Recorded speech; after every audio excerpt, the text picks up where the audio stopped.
साथी भक्तजनों, कैसे हैं आप सब। आप सभी पर माता रानी की कृपा बनी रहे। चलिए आज सुनते हैं रामायण से एक बड़ी ही सुंदर सी सती सुलोचना की कहानी। सुलोचना मेघनाथ की पत्नी, बासुकीनाग की पुत्री की बड़ी ही सुंदर सी कहानी। तो चलिए जानते हैं सती सुलोचना के जीवन से जुड़े बहुत सारे रहस्यों को और उनकी कहानी को। सुलोचना बासुकीनाग की पुत्री और लंका के राजा रावण के पुत्र मेघनाथ की पत्नी थी। लक्ष्मण जी के साथ हुए भयंकर युद्ध में मेघनाथ का वध हुआ। उसके कटे हुए शीश को भगवान श्री राम के शिविर में लाया गया था। अपने पति की मृत्यु का समाचार पाकर सुलोचना ने अपने ससुर रावण से राम के पास जाकर पति का शीश लाने की प्रार्थना की, किंतु रावण इसके लिए तैयार नहीं हुआ। उसने सुलोचना से कहा कि वह स्वयं राम के पास जाकर मेघनाथ का शीश ले आए, क्योंकि राम पुरुषोत्तम हैं, इसलिए उनके पास जाने में तुम्हें किसी भी प्रकार का भय नहीं करना चाहिए। रावण के महापराक्रमी पुत्र इंद्रजीत, जिसका नाम मेघनाथ भी था, वध करने की प्रतिज्ञा लेकर लक्ष्मण जिस समय युद्ध भूमि में जाने के लिए प्रस्तुत हुए, तब राम ने उनसे कहा था कि लक्ष्मण, रण में जाकर तुम अपनी वीरता और रण कौशल से रावण के पुत्र मेघनाथ का वध कर दोगे, इसमें मुझे कोई संदेह नहीं है। परंतु एक बात का विशेष ध्यान रखना कि मेघनाथ का मस्तक भूमि पर किसी भी प्रकार न गिरे, क्योंकि मेघनाथ एक नारी व्रत का पालक है और उसकी पत्नी परम पतिव्रता है। ऐसी साध्वी के पति का मस्तक अगर पृथ्वी पर गिरा तो हमारी सारी सेना का ध्वंस हो जाएगा और हमें युद्ध में विजय की आशा त्याग देनी पड़ेगी।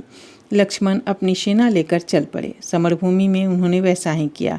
युद्ध में अपने बाणों से उन्होंने मेघनाथ का मस्तक उतार दिया, पर उसे पृथ्वी पर नहीं गिरने दिया।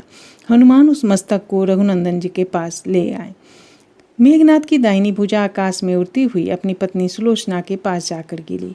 सुलोचना चकित हो गई। दूसरे ही क्षण अत्यंत दुख से कातर होकर विलाप करने लगी, पर उसने भुजा को स्पर्श नहीं किया। उसने सोचा, संभव है यह भुजा किसी अन्य व्यक्ति की हो। ऐसी दशा में पर पुरुष के स्पर्श का दोष मुझे लगेगा।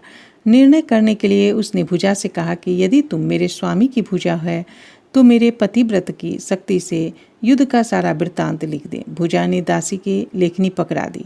लेखनी ने लिख दिया, प्राण प्रिया, यह भुजा मेरी ही है। युद्ध भूमि में श्री राम के भाई लक्ष्मण से मेरा युद्ध हुआ। लक्ष्मण ने कई वर्षों से पत्नी, अन्य और निद्रा छोड़ रखी है। वे तेजस्वी तथा समस्त दैवी गुणों से संपन्न हैं। संग्राम में उनके साथ मेरी एक नहीं चली। अंत में उन्हीं के बाणों से विघ्न होने से मेरा प्राणांत हो गया। मेरा शीश श्री राम के पास है। पति की भुजा लिखित पंक्तियां पढ़ते ही सुलोचना व्याकुल हो गई। पुत्रवधू के विलाप को सुनकर लंकापति रावण ने आकर कहा कि शोक न करो पुत्री, प्रातः होते ही सहस्त्रों मस्तक मेरे बाणों से कट कट कर पृथ्वी पर लौट जाएंगे। मैं रक्त की नदियां बहा दूंगा। करुण चित्कार करती हुई सुलोचना बोली, पर इससे मेरा क्या लाभ होगा।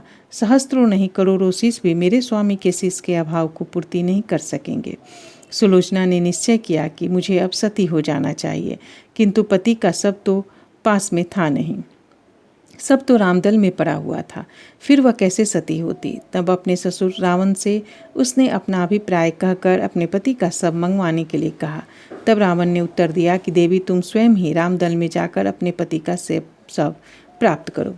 जिस समाज में बाल ब्रह्मचारी हनुमान, परम जितेंद्रिय लक्ष्मण तथा एक पत्नी व्रती भगवान श्री राम विद्वान है, उस समाज में तुम्हें जाने से डरना नहीं चाहिए। मुझे विश्वास है कि इन अस्तुत्य महापुरुषों के द्वारा तुम निराश नहीं लौटाई जाओगी। सुलोचना के आने का समाचार सुनते ही श्री राम खड़े हो गए और स्वयं चलकर सुलोचना के पास आए और बोले कि देवी, तुम्हारे पति विश्व के अन्यतम योद्धा और पराक्रमी थे। उनमें बहुत से सद्गुण थे, किंतु विधि की लिखी को कोई नहीं बदल सकता। आज तुम्हें इस तरह देखकर मेरे मन में पीड़ा हो रही है। सुलोचना भगवान की स्तुति करने लगी। श्री राम ने उन्हें बीच में ही टोकते हुए कहा कि देवी, मुझे लज्जित न करें। पतिव्रता की महिमा अपार है, उसकी शक्ति की तुलना नहीं है। मैं जानता हूँ कि तुम परम सती हो। तुम्हारे सतीत्व से तो विश्व भी थर्राता है। बताओ, मैं तुम्हारी किस प्रकार सहायता कर सकता हूँ। सुलोचना ने अश्रुपूरित नयनों से प्रभु की ओर देखा और बोली, हे राघवेंद्र, मैं सती होने के लिए अपने पति का मस्तक लेने के लिए यहाँ आई हूँ। श्री राम ने शीघ्र ही ससम्मान मेघनाथ का शीश मंगवाया और सुलोचना को दे दिया। पति का छिन्न शीश देखते ही सुलोचना का हृदय अत्यधिक द्रवित हो गया।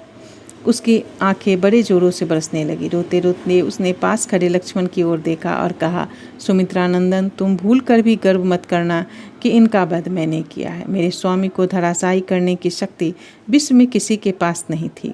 यह तो 2 प्रतिव्रता नारियों का भाग्य था। आपकी पत्नी भी प्रतिव्रता है और मैं भी पति चरणों में अनुरक्ति रखने वाली उनकी अन्य उपासिका हूँ।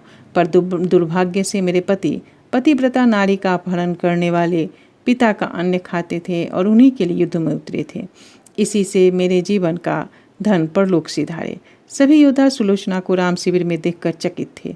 वे यह नहीं समझ पा रहे थे सुलोचना को यह कैसे पता चला कि उसके पति का शेष भगवान राम के पास है।